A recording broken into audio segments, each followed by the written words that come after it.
في ناس بتكسب الجدال وتخسر العلاقة، وفي ناس بتسكت بس بتكسب قلوب. مش كل ذكي حكيم، بس كل حكيم ذكي بطريقته. وعلشان كده الشخص اللي هتختاره في حياتك لازم تفهم الفرق قبل فوات الأوان. كان في شاب ذكي جدا بيكسب أي نقاش، يعرف يرد على أي كلمة، ودايما معاه الحجة والبرهان. لكن رغم ده حياته كانت فاضية، علاقاته بتبدأ قوية وتنتهي بانفجار. ليه؟ علشان الذكاء مش دايما بيحميك من الغلط، أوقات بيزود غرورك وانت مش واخد بالك. في المقابل كان في راجل بسيط جدا، كلامه قليل، بيحب يسمع أكتر ما يتكلم، وبيختار معاركه بعناية.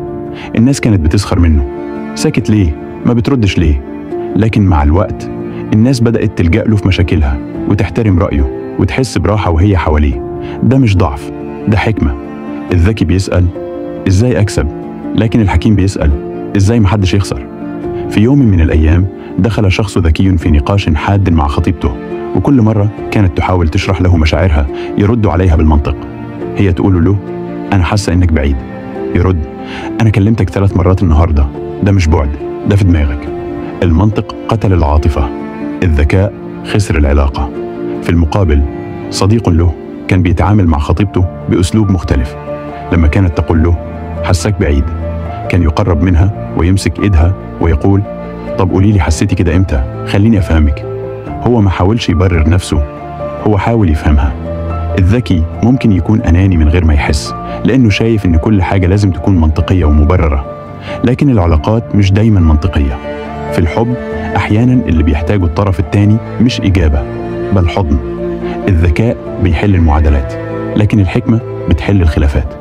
الذكي الحكيم يرد بسرعة ويكسب الحجة، يسكت أحيانا ويكسب الموقف، يعتمد على العقل والمنطق، يمزج العقل بالعاطفة، يفتكر إنه لازم يكون دايما صح، يعرف إمتى يتنازل بحكمة، يدور على مين الغلطان، يدور على إزاي نحلها سوا، يشوف كل حاجة أبيض أو أسود، يعرف إن فيه رمادي وسط كل شيء. كان في ملك حكيم جدا، جاله 2 بيتخانقوا على قطعة أرض. الأول قال دي أرضي، عندي أوراق تثبت. التاني قال بس أنا اللي عايش فيها من سنين وزرعتها وخليتها حياة. الملك سأل سؤال واحد لكل واحد منهم، لو الأرض دي راحت لغيرك هتعمل إيه؟ الأول قال هروح المحكمة وأخد حقي بأي طريقة. التاني سكت وقال لو هتأذي الناس بلاش، الأرض تتقسم أحسن. الملك ابتسم وقال الحكمة مش في مين معاه الدليل، الحكمة في اللي بيشوف أبعد من نفسه. علم النفس بيقول الذكي بيستخدم الذكاء العاطفي لما يحب، لكن الحكيم بيستخدم الذكاء الاجتماعي كمان. الذكاء العاطفي عايش تعرف شعورك وشعور اللي قدامك. الذكاء الاجتماعي عايش تتصرف صح مع الشعور ده. مش كفاية تحس باللي قدامك، لازم تتصرف بحكمة تجاهه. واحدة من أكتر اللحظات اللي ممكن تكسرك هي لما تكتشف إنك خسرت حد بتحبه، مش لأنك خنت أو أذيت، لكن لأنك كنت صح زيادة عن اللزوم. نسيته يحس بالأمان علشان كنت دايما عايز تثبت إنك الأذكى. وهنا بتبدأ تسأل نفسك، هل فعلا كنت عاقل ولا كنت مغرور باسم الذكاء؟ الذكي بيدخل العلاقات علشان يثبت نفسه، لكن الحكيم بيدخلها علشان يبنيها. الذكي بيحسب عدد الكلمات اللي قالها، الحكيم بيحسب أثر الكلمة اللي قالها. الذكي ممكن يكسب مرة، لكن الحكيم هو اللي بيفضل في القلوب سنين. في العلاقات مش مهم تبان أذكى واحد في القعدة، المهم تبقى أحن واحد في اللحظة الصح.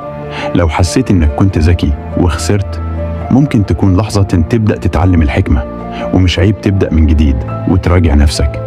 اكتب لي في التعليقات إيه أكتر حاجة حسيت إنها فرقت معاك في الفيديو ده، وهل شايف نفسك أقرب للذكاء ولا الحكمة؟